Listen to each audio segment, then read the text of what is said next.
안녕하세요. 송미연입니다. 현재 신장암에 대해서 알아보고 있는데요. 신장암 치료에서 빼놓을 수 없는 표적 치료제에 대해서 자세하게 이 시간 알아보도록 하겠습니다. 신촌 세브란스 병원 종양내과의 나선영 교수님 모시고 말씀 나눠보겠습니다. 안녕하세요, 교수님. 안녕하세요. 반갑습니다. 표적 치료제 어떤 건지 간단하게 소개 좀 해주세요. 암을 치료하는 데 있어서 이제 항암제가 굉장히 중요한 역할을 하죠. 그래서 과거에도 암세포를 죽이기 위해서 여러 가지 항암제가 있었습니다. 그런데 그때 그 항암제들의 문제점은 암세포만 죽이는 게 아니고 우리 몸에 있는 정상세포에도 영향을 끼쳐서 이 부작용이 많다라는 문제점이 있는 거죠. 그래서 점점 우리가 이제 연구를 많이 하다 보니까 정상과 다른 암세포만의 특성을 이해를 하게 되는 겁니다. 그러면 그게 뭐냐면 암세포를 표적으로 할 수 있게 된다는 거죠. 그래서 정상세포에는 영향을 최소화하면서 암세포만 표적으로 우리가 정확하게 지적을 해서 그 세포만 죽일 수 있으면 좋겠다라는 거죠. 그렇게 만들어진 것이 표적치료제입니다.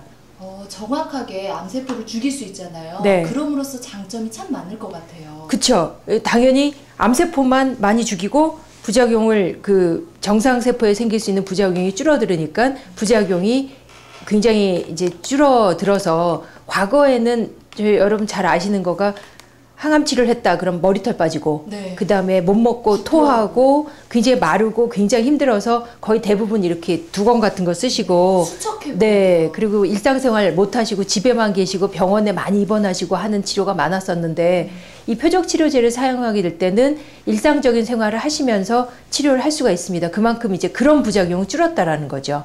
근데 이제 또 하나 아셔야 될 거가 그러면 부작용이 정말 하나도 없느냐? 네. 그렇진 않다라는 거죠. 아무리 지금 암세포만을 표적으로 하는 약이 개발이 되었어도 다른 부작용들이 조금 나오고는 있습니다. 하지만 그런 부작용들을 과거에 했던 부작용과 비교했을 때는 많이 차이가 나고 그다음에 저희가 관리가 가능하다라는 거죠. 부작용이 뭔지를 알고 그거에 대해서 우리가 입이 허는 거에 대해서는 가글을 한다든지 네. 그다음에 손이 허는 거에 대해서 이 핸드크림 같은 거 잘 사용하고 하는 교육을 통해서 또 환자분들이 잘 관리를 해서 과거보다는 분명히 부작용이 많이 줄은 것 같습니다.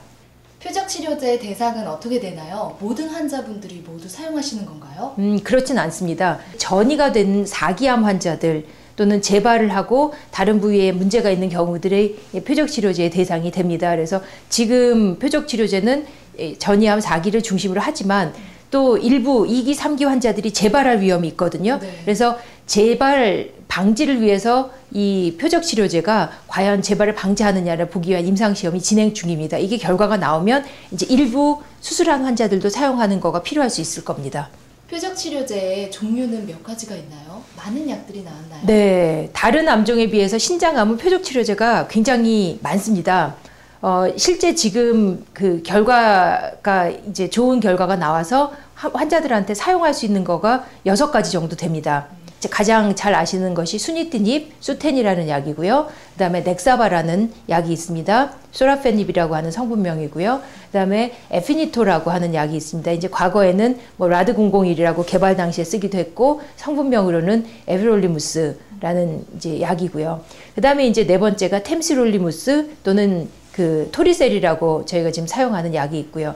그 다음에 과거에 사용하던 면역치료제 인터페론하고 같이 사용하는 아바스틴이라는 약이 있어서 이거는 아바스틴 단독 약제는 아니고 이 인터페론과 아바스틴을 같이 사용했을 때 효과가 있다라는 게 검증이 됐고요. 가장 최근에 효과가 있다고 나온 것이 파조파닙이라는 약인데 보트리엔트라는 이제 제품명으로 상용화가 되기 시작했습니다. 종류가 여러 가지인데요. 그러면 환자에 따라서 다르게 적용을 하는 건가요?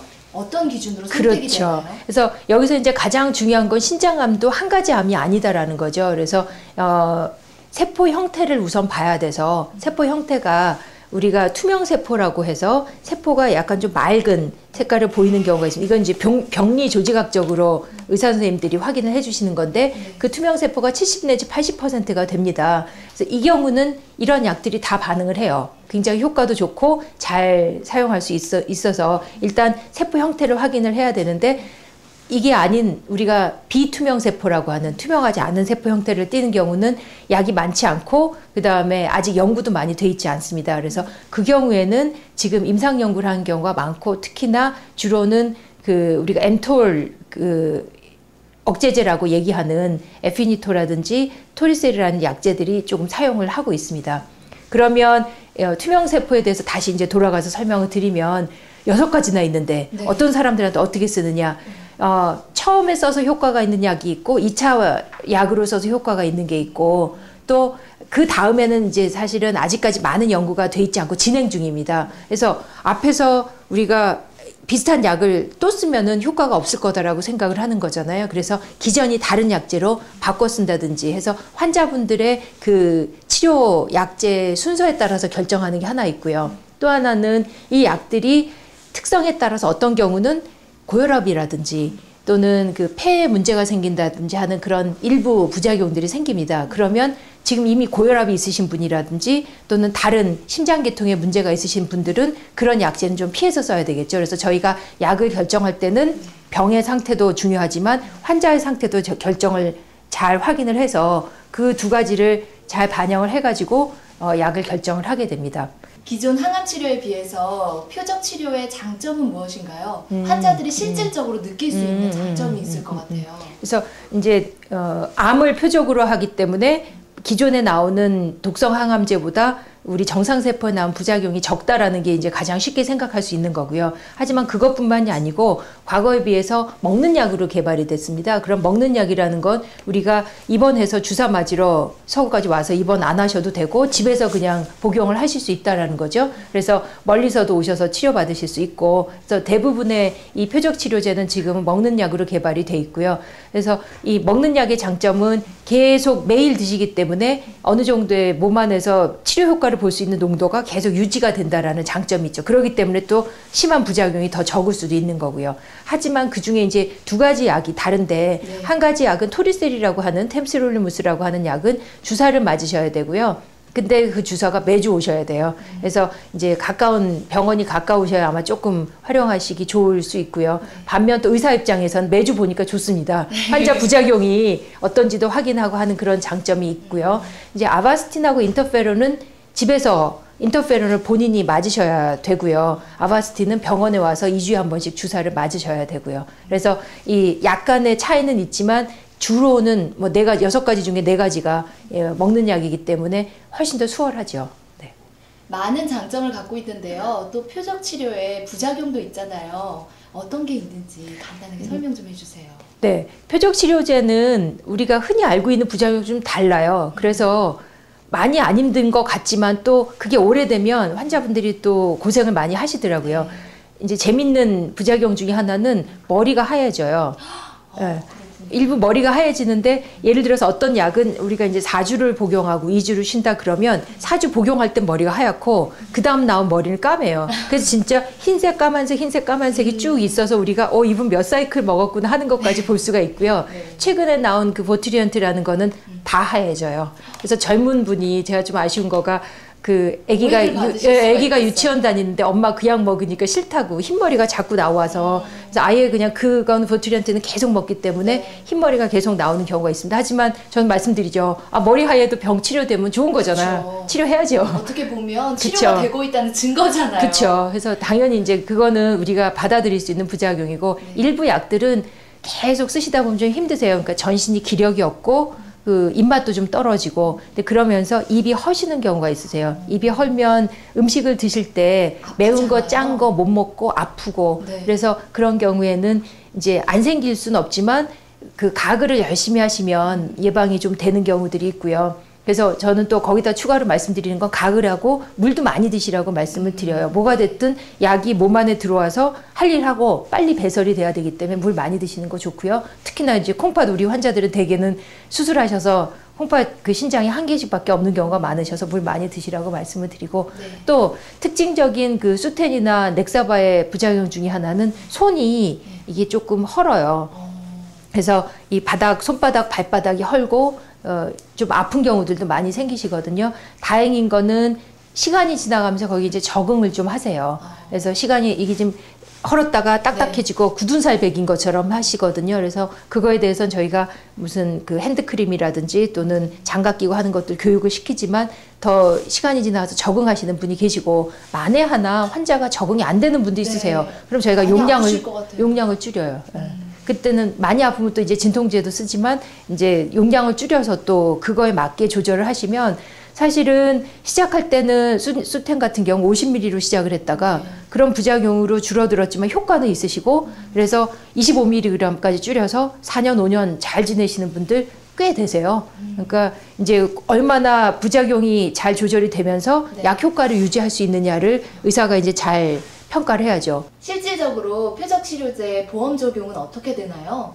안타깝게도 이 모든 약제가 다 보험이 되진 않습니다. 그래서 일단 투명세포를 먼저 말씀을 드리면 투명세포에 우리가 근거가 있는 약제가 6가지가 있는데 한 환자에서 급여가 되는 거는 2번밖에 안 됩니다. 그래서 어떤 약을 쓰든지 첫 번째 사용하는 약 한 번에 대해서 이제 보험이 되고 그 약에서 내성이 생겨서 2차 약으로 바뀌게 됐을 때 에피니토라는 약이 보험이 됩니다.